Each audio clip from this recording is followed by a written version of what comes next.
కేటీఆర్ బండి సంజయ్ వ్యాఖ్యలపై ఖైరతాబాద్ ఎమ్మెల్యే దానం నాగేందర్ స్పందించారు. ముఖ్యమంత్రి పదవికి గౌరవం ఇవ్వాలని, వ్యక్తిగత విమర్శలకు తావు లేదని స్పష్టం చేశారు. హైదరాబాద్లో జరిగిన కార్యకర్తల సమావేశంలో దానం చేసిన వ్యాఖ్యలు ఇప్పుడు రాజకీయంగా చర్చనీయాంశంగా మారాయి. ముఖ్యమంత్రి రేవంత్ రెడ్డిని గెలిపించడం లేదా ఓడించడం అనేది ప్రజలు చూసుకుంటారని ఖైరతాబాద్ ఎమ్మెల్యే దానం నాగేందర్ స్పష్టం చేశారు. మొదట కేటీఆర్ చేసిన తప్పులను తెలుసుకోవాలని సూచించారు. ముఖ్యమంత్రి స్థాయిలో ఉన్న వ్యక్తిని ఏకవచనంతో సంబోధించి బీఆర్ఎస్ నాయకులేనని దానం విమర్శించారు. ముఖ్యమంత్రి పదవికి గౌరవం ఇవ్వాలని, అది మరచి విమర్శలు చేస్తే ప్రతి విమర్శలను ఎదుర్కోవాల్సి వస్తుందని హెచ్చరించారు.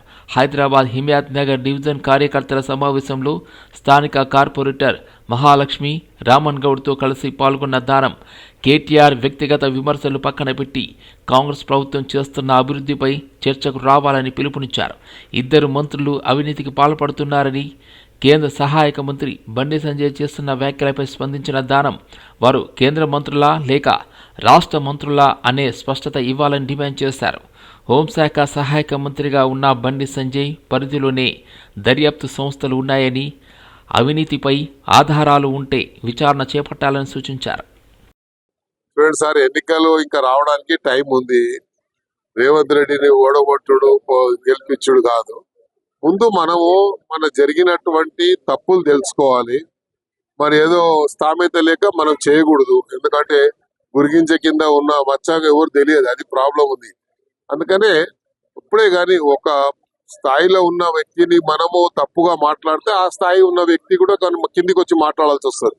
అందుకనే వీలే కదా మరి ముఖ్యమంత్రిని ఏకవచనంతో సంబోధించడము, నోటికి వచ్చినట్టు మాట్లాడడం, ఎవరైనా కానీ ఒక స్థాయిలో ఉన్న వ్యక్తికి మర్యాద ఇవ్వడం అనేది అది ప్రజాస్వామ్యంలో అది మన బాధ్యత. అలా కాకుండా వ్యక్తిగతంగా విమర్శించడం వల్లనే ఇవన్నీ వస్తున్నాయి. కాబట్టి రాజకీయంగా మీరు చేయొచ్చు. ఆయన కూడా ముఖ్యమంత్రి కూడా ఛాలెంజ్ చేస్తున్నాడు. మేము చేసిన అభివృద్ధి విషయంలో కానీ, మేము ఇచ్చిన మరి పెట్టినటువంటి స్కీమ్స్ మేము జరగలేదు అంటే ఎక్కడైనా సరే ఏ వేదికమైన ఛాలెంజ్ విసురుతున్నాడు. కాబట్టి ఆ ఛాలెంజ్ కు యాక్సెప్ట్ చేయకుండా మనం ఏకవచనంతో ముఖ్యమంత్రిని తిట్టడం వల్లనే ఇవన్నీ సమస్యలు వస్తున్నాయి. కాబట్టి మీరు అభివృద్ధి విషయంలో ఇచ్చినటువంటి స్కీమ్స్ ఏవైతే గ్యారంటీలు ఇచ్చిండ్రో ఆ గ్యారంటీలు జరగలేదని మీరు అంటారు, జరుగుతున్నాయని మేము చెప్తున్నాం. కాబట్టి జరుగుతున్నాయి ఎక్కడ అనేది మీరు చర్చకు వస్తే చెప్తామని ముఖ్యమంత్రి గారు చెప్పారు, మంత్రులు చెప్తున్నారు. కాబట్టి దాని మీద స్పందిస్తే బాగుంటుంది.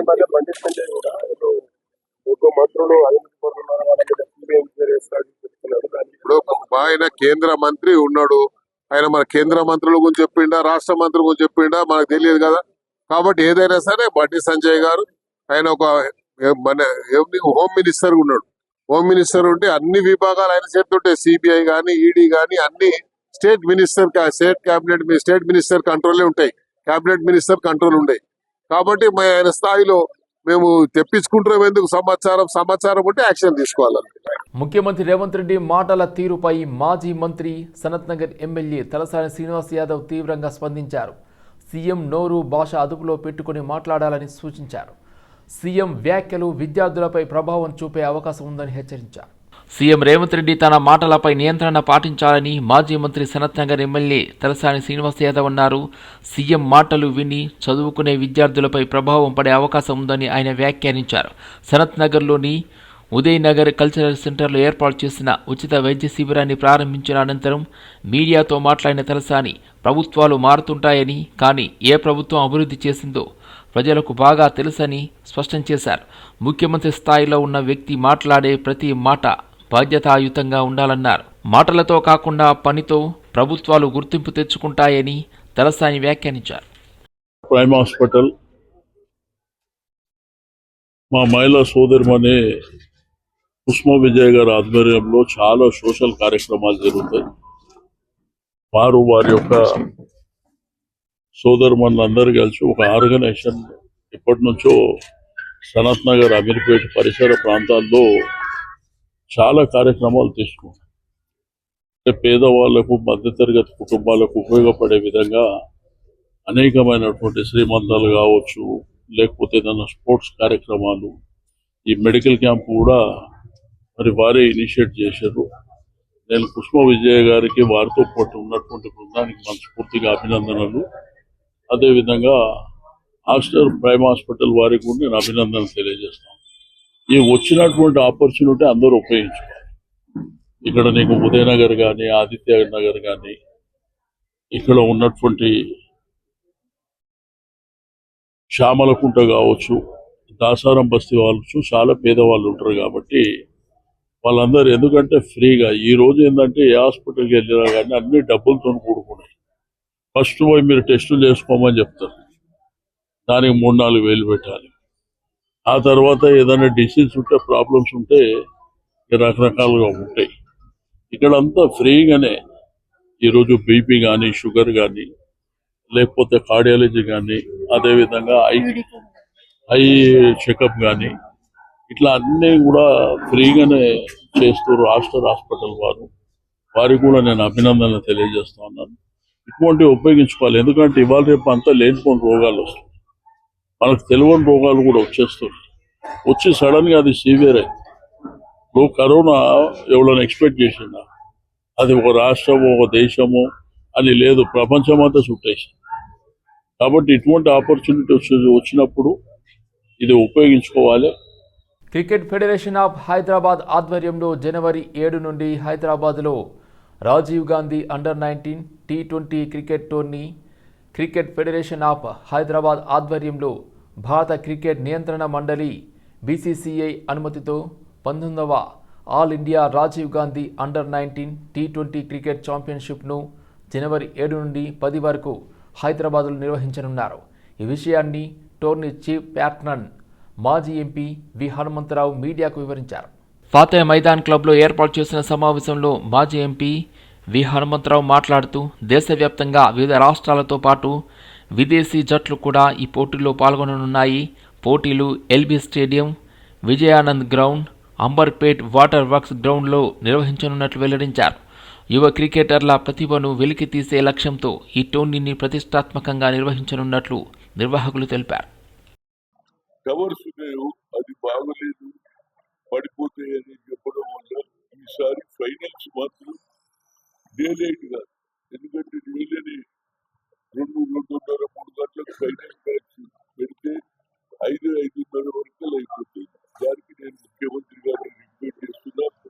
ఎందుకంటే ఆయననే భారతదేశంలో ఎక్కడ కూడా ఏదో ఒక బెంగళూరు దగ్గర, అదేవిధంగా పటియాలలో ఉన్నది, కానీ స్పోర్ట్స్ సిటీ చేయాలనే ఆలోచన ముఖ్యమంత్రి గారు జరిగింది కాబట్టి ఆయన తప్పనిసరిగా రావాలని కోరుతా.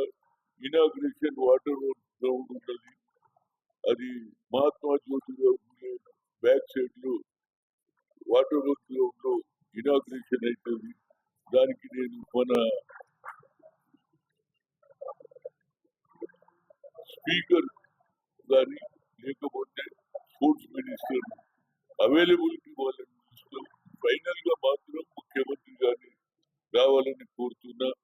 దీనివల్ల ఏంటంటే కొత్త జనరేషన్ పిల్లలకు ఈ ఆట పోటీలు ఉంటే వేరే ఆలోచన కూడా రాదు. యంగ్స్టర్స్ ఇవాళ ప్రతి ఒక్కరు కూడా డ్రగ్స్ కు అలవాటు అవుతున్నారు. రోజు ఏడనో ఒక దగ్గర డ్రగ్స్ పట్టడం జరుగుతుంది. వాళ్ళని పట్టుకున్న డ్రగ్స్ ఆపడానికి రాష్ట్ర ప్రభుత్వం ఎంతో ప్రయత్నం చేసినాక కూడా ఈ అలవాటు పోతలేదు. కనుక దీన్ని డ్రగ్స్ ని ఆపాడాలంటే స్పోర్ట్స్ ని ఎంకరేజ్ చేయాలనేది నా ముఖ్య ఉద్దేశం. ఎవ్రీ ఇయర్ చేస్తున్నా, ఒక కేవలం కరోనా టైంలోనే చేయలేకపోయినా, ఆనాడు అన్ని దగ్గర కూడా దేశం మొత్తంలో కూడా కరోనా ఎఫెక్ట్ వల్ల చేయలేదు. తప్పనిసరిగా అందరి సహకారంతో ఈ మ్యాచెస్ జరుగుతుంది. ఫైనల్ గా మాత్రం ఎల్బీ స్టేడియం మొదలు అనుకున్నా నేను ఏంటంటే ఇక్కడ ఫ్లడ్లైట్స్ లేవు కాబట్టి ఉప్పల్ స్టేడియంలో చేద్దామని అనుకున్నాం. కానీ ఉప్పల్ స్టేడియంలో ఆల్రెడీ వేరే వాళ్ళు బుక్ చేసుకున్నారు. నటుడు శివాజీ మహిళా కమిషన్ కార్యాలయంలో విచారణ పూర్తి చేశారు. కమిషన్ అడిగిన ప్రశ్నలకు సమాధానం ఇచ్చారని, తన తప్పును ఒప్పుకున్నట్లు ఆయన తెలిపారు. నటుడు శివాజీ మహిళా కమిషన్ కార్యాలయంలో విచారణ ముగించారు. కమిషన్ అడిగిన ప్రశ్నలకు సమాధానం ఇచ్చానని, తన వ్యాఖ్యలు కొందరికి అసౌకర్యం కలిగించినందుకు క్షమాపణ తెలిపారని శివాజీ చెప్పారు. లేకుండా వివరంగా నేను అన్ని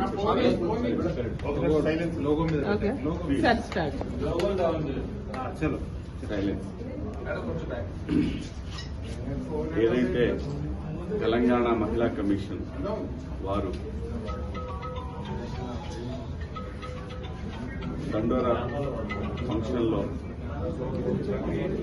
నా ద్వారా వచ్చిన అన్పార్లమెంటరీ లాంగ్వేజ్ మీద నేను చెప్పిన మాటలు కొంతమందికి నెగిటివ్గా కన్వే అవటం వల్ల వారు నాకు నోటీసులు ఇచ్చారు. ఆ నోటీసులకి సమాధానం వారికి సవివరంగా ఇచ్చాను. నా ఉద్దేశం నేను చెప్పానండి, ఇందులో అన్పార్లమెంటరీ వర్డ్స్ వచ్చినాయి. అలాగే మేడం గారు, ఇప్పుడు నేను వచ్చాను కాబట్టి నా వైపు నేను మాట్లాడుకోవచ్చు. అలా కాకుండా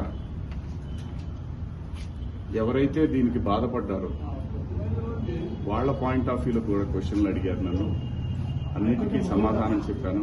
విద్యార్థులు తాము చదువుకునే విద్యలో రాణించగలిగితే జీవితాంతం అందరికీ ఆదర్శంగా నిలుస్తారని కూకట్పల్లి నియోజకవర్గ ఎమ్మెల్యే మాధవరం కృష్ణారావు అన్నారు. తల్లిదండ్రులను, చదువు చెప్పిన గురువులను ఎప్పటికీ మరవకూడదని సూచించారు. నేడు కూకట్పల్లి కేపీహెచ్బీ కాలనీలోని పిఎంఆర్ ఎంఫైర్లో olive sweets academy excellence award కార్యక్రమంలో ముఖ్య అతిథిగా పాల్గొన్నారు.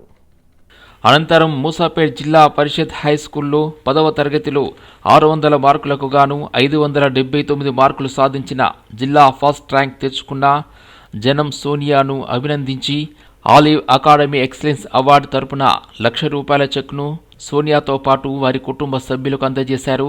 అదేవిధంగా మిగతా 12 మంది విద్యార్థులకు 10,000 చొప్పున చెక్ను సంస్థ వ్యవస్థాపకుడు దొరరాజు అందజేశారు. కుక్కట్పల్లి నియోజకవర్గంలోని ప్రభుత్వ పాఠశాలల్లో చదువుతున్న విద్యార్థులకు అండగా నిలుస్తూ 10వ తరగతిలో ప్రతిభ కనబరుస్తున్న వారిని గుర్తించి ప్రతి సంవత్సరం ఇలాగే నగదు బహుమతిని అందజేస్తున్నామని దొరరాజు ప్రకటించారు. గత 5 సంవత్సరాలుగా ఈ కార్యక్రమం కొనసాగుతూనే ఉందని అన్నారు. నేడు ₹2,20,000 నగదు బహుమతిని విద్యార్థులకు అందించామని అన్నారు. త్వరలో జరగబోయే 10వ తరగతి ఫలితాల్లో ప్రభుత్వ పాఠశాలల్లో 10వ తరగతి చదువుతున్న విద్యార్థులు ఈసారి స్టేట్ ఫస్ట్ ర్యాంక్ సాధించాలని ఆయన కోరారు. విద్యార్థులకు ఈ రోజున కాకుండా వాళ్ళకు అదేవిధంగా జిల్లా ఫస్ట్ వచ్చిన వాళ్ళకు, మండల పరిషత్ ఫస్ట్ వచ్చిన వాళ్ళకు, క్లాస్ ఫస్ట్ వచ్చిన వాళ్ళకు కూడా సుమారుగా డబ్బులు ఇచ్చింది కాకుండా వాళ్ళకు మెమోంటో ఇచ్చి వాళ్ళ భోజనం పెట్టి వాళ్ళ అన్ని రకాలుగా సేవ చేసినటువంటి నిజంగా గొప్ప దేవుడు అనుకోవాలను, నా తండ్రి అనుకోవాలి కానీ ఇంకా చాలా గొప్ప పని చేస్తున్నటువంటి దొరరాజు గారికి ఆయన పాదాభిమానం చేసిన తప్పులేదు. మంచి కార్యక్రమం. చాలామంది కూడా ఇటువంటి కార్యక్రమాలు చేయాలంటే ధర ఓట్స్ 5-10 ఇచ్చి దొరుకుతున్నటువంటి సందర్భాలు చూసాం.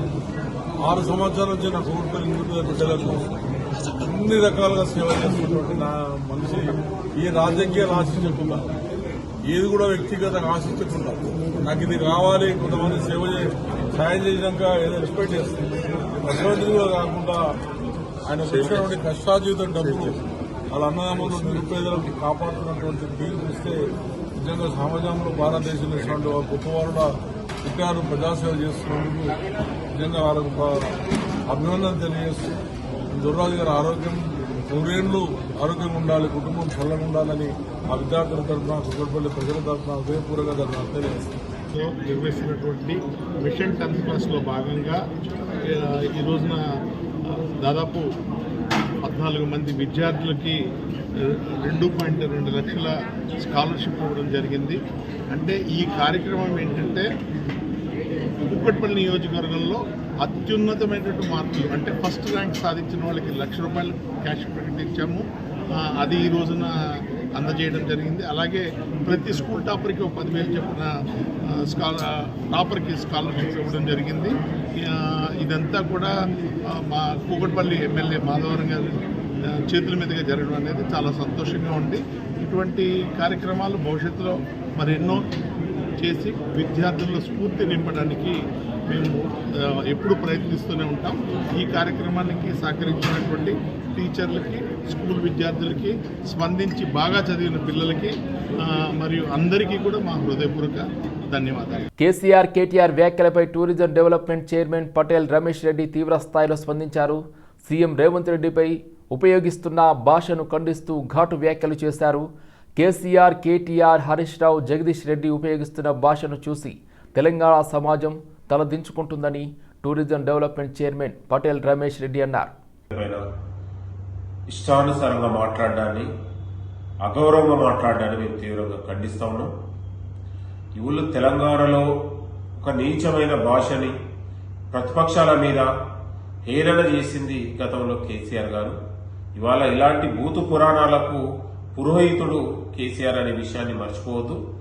తెలంగాణలో 10 ఏళ్లలో తెలంగాణకు చేసిన అభివృద్ధి ఏంటో కేటీఆర్ చెప్పాలి. మేము అసెంబ్లీకి ఈ రోజు కాదు 10 సార్లు అసెంబ్లీకి వచ్చి చర్చించడానికి రండి, మీ ఆలోచనలు, మీ సూచనలు ఇవ్వమని కోరితే కూడా ఈ సిగ్గులేని దద్దమ్మలు అసెంబ్లీ రావడానికి కూడా వాళ్ళకు లాగులు దర్శిపోయినాయి. ఎందుకు రావాలంటే వాళ్ళు చేసిన అవినీతి అక్రమాలు ఎక్కడ బయటపడితే అక్కడ ముఖం జాలకనే ఇవాళ అసెంబ్లీకి రావడానికి కూడా వాళ్ళకి చేత కావట్లేదు. ఇవాళ తెలంగాణలో 10 ఏళ్ల పాటు దోచుకొని తిన్నా కూడా వాళ్ళ ఆకలి ఇంకా తెల్లారట్లేదు.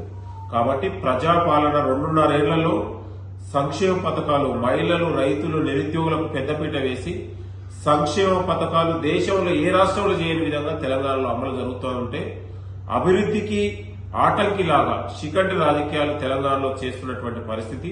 ఇవాళ కేటీఆర్ తన బుద్ధిగాన్ని, తన వ్యవహారశీలి మానుకోవాలి. ప్రజలు 2023లో ప్రజలు తోలు తీసినా కూడా, గుణపాఠం చెప్పినా కూడా కేటీఆర్ ఇంకా బుద్ధి మారట్లేదు. ఇదే తీరు మారకపోతే గాంధీ భవన్ నుంచి మన తెలంగాణ భవన్ వరకు తరిమే రోజులు కూడా దగ్గరలోనే ఉన్నాయి. బుద్ధి తెచ్చుకోనైనా ఇంకనైనా చక్కగా ఉండాలి.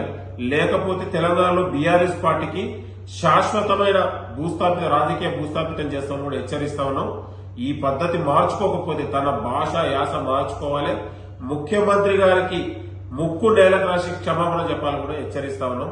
ఖబర్దార్ కేటీఆర్, తేల్చుకో. మేము ప్రతిపక్షాలు ఉండాలనుకుంటాం తెలంగాణలో. నీ అనుభవాలను ప్రభుత్వానికి ఇవ్వాలని కోరుకున్నాం. అయినా కూడా అది చేత కాకుండా అభివృద్ధి పైన, ముఖ్యమంత్రి గారి పైన, ప్రజాప్రభుత్వం పైన ఇష్టానుసారంగా మాట్లాడితే తెలంగాణ ప్రజలు సహించరని కూడా హెచ్చరిస్తున్నాం.